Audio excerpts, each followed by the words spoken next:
It's day 3 of our 80-day challenge, and today we're looking at similar shapes. So similar shapes are the exact same shape, but just a different size. As you can see here, I've got my collection of cars. This one here is my favorite. Now, all of these are similar in shape to the actual full-size cars, but you can see they are much smaller. Here we have 2 cubes. So you can see this cube here has a side length of just 1.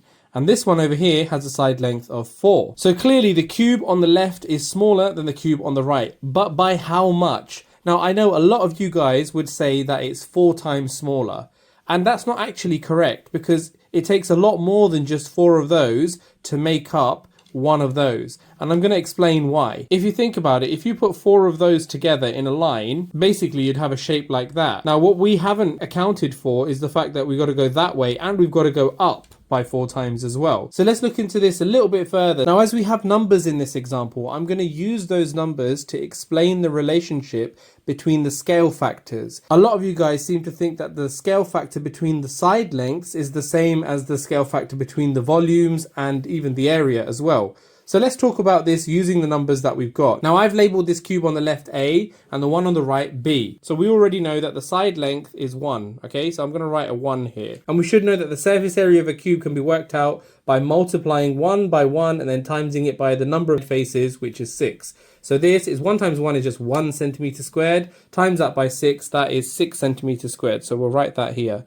So I did add the unit of centimeters just to give us some context. Now, finally, the volume of this cube. Everybody should know that the volume of a cube is 1 times 1 times 1. All you geniuses will know that that is 1 centimeter cubed. Now, what I want you guys to do is pause the video and do the same thing for this one. Okay, so you should have got these answers. So now that we've got all these numbers here, we can start looking at the relationship between our shape A and shape B. Now, clearly, all you have to do to get from 1 to 4 is times by 4. So I'm just going to write a 4 in here. And to get from 6 to 96, how would we work out what the scale factor there is? Well, all you have to do is do 96 divided by 6.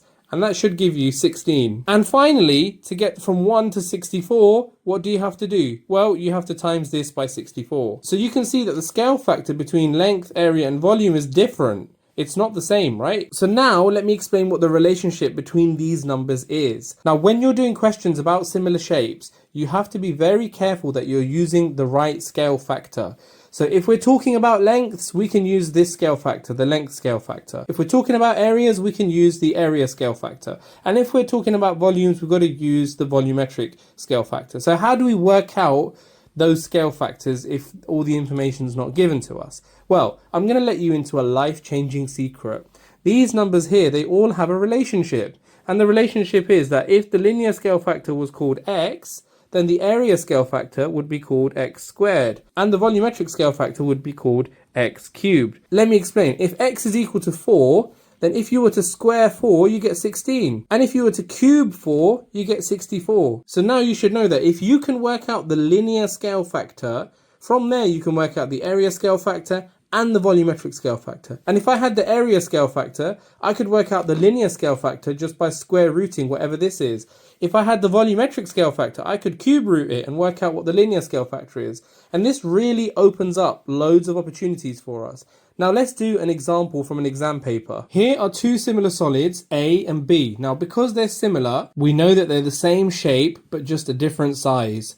It says here that the volume of B is 400 centimeters cubed. Is the volume of A approximately 1/4 of the volume of B? You must show your working. Now, what information have we been given? Well, clearly we know that this side length here is 5 centimeters and this one here is 8. Now, in terms of scale factors, is that length, area, or volume? And you should all know that that is a length. So we can use that to draw out our table and then work out whatever information it's asking us to work out. So I've drawn out a table with all the information that we have. So now all we have to do is work out this scale factor and then cube it to work out what this scale factor would be. So to work out this scale factor, how do you get from 5 to 8? All we have to do is 8 divided by 5, and that will give you 1.6. And you can use your calculator on this because this is from a calculator paper. So now that I've got 1.6, all I have to do is cube this to get what my volumetric scale factor would be. And if you do that on your calculator, you will get 4.096. So now to work out the volume of shape A, we just have to divide it by the volume scale factor, which is 4.096.